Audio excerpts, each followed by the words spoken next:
Welcome back again to Frost Garage. So today what we're going to get into, as you've seen, I've been lately doing videos and stuff on the heater. What I'm going to start working on is getting these up on the wall. We got all this is just 1/2 inch. Main thing I'm looking for is that full backing, just to block some of the heat transmission from outside, especially in the summertime. And just a lot of it's also sealing up the gaps in here, so like when I got the heaters running, I don't have heat escaping out on the edging along the roof out there.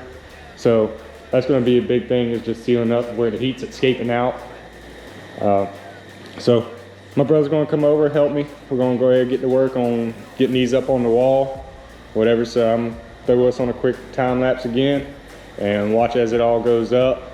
And here towards the end of this video, I'll be doing another heater test just to see how it compared with getting heat into the shop and how well it holds it after installation is done compared to before I put the insulation in. So guys, I'm gonna get to it.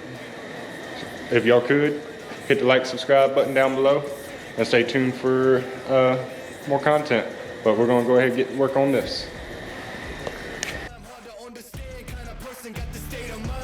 Making moves every day, getting things in line. You could go and say what you want, but believe that I've been down through the blood and the sweat. Guarantee you can know I'm a threat. I've been down through the blood and the sweat, and I ain't close to being done yet. I'm going all in. Yeah, I'm going all in. Yeah, and I ain't close to being done yet. I'm going all in.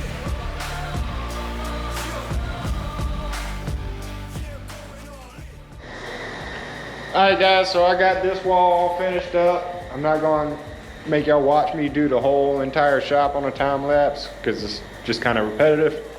But yeah, so we got this wall done.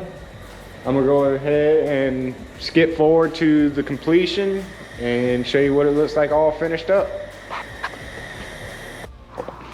Alright guys, like I said, we got it all finished up with the insulation on the walls.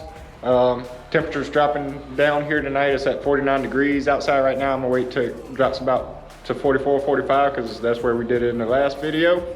I'll open the door, make sure that let any kind of heat that is saved in here from the daytime out.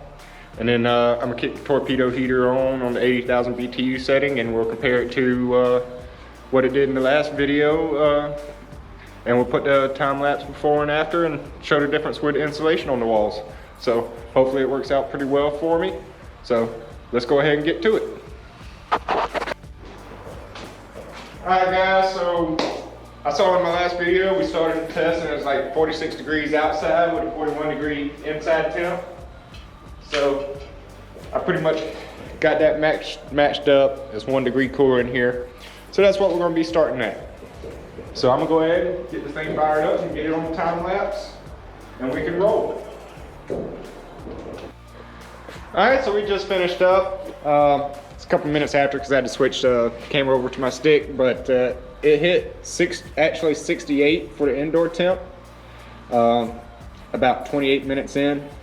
So it ended up increasing 23 degrees above what it is outside. Test started at 50 degrees for the indoor temp and made it to 68, so that is a total of 18 degrees increase for the indoor temperature. I wrote down the results from the before test on this pad. So last time I had a 15 degree increase, and then the after outside temp of 45 degrees, we started at 50 and we ended up 2 degrees higher than the last test at 68 for 18 degree increase. So that is a total increase of 20% quicker heating just by putting this little thin 1/2 inch insulation. Like I said, the main point of this insulation really isn't to keep the heat in, although it does help a little bit. The main thing the styrofoam is for is that reflective foil that is on the back, reflecting heat out during the summertime so that it doesn't get hot inside here. But I also want to show you real quick just kind of how this is working. So if we go over here and we shoot this wall, so this has insulation You see there, that 67, 68 degrees around in there. But now if you shoot this door, see how much cooler it is? So that's pretty much how it works. It's just, instead of trying to heat up that metal that this is acting like a big radiator, it kind of helps keep the heat in a little bit.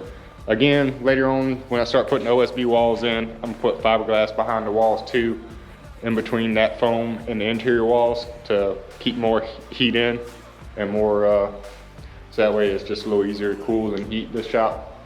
The other big things I want to do is, like I said, the doors is bare metal. I'm gonna take that felt off, put some thin double bubble foil like this on the ceiling, on the inside the door. It'll be thin enough, I should be able to roll it up without it, and that will help insulate those doors that's acting like radiators right now. And also the felt brush kit to seal on the outside the door, just to stop, because there's about a 3-inch gap on the top of the door, and you also had the gaps around the side. So I'm gonna get the brush kit to help seal up all that air that's coming in around those doors, and that will help finish off.